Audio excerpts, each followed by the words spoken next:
Ρωσίδης. Λιμπερόπουλος, Νίνης με τη μία. Το Ρωσίδης γυρίζει με βλέμμα προς το τέρμα, αλλά εκτελεί απευθείας out.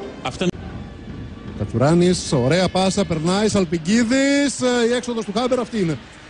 Στο 46, η καταπέντωπον ενέργεια, καλή μέχρι εδώ. Πάει μόνος του για το σούτ και η απόκρουση του Χάμπερ. Αντέξουν ένα δύο κορμί οι Μαλτέζοι.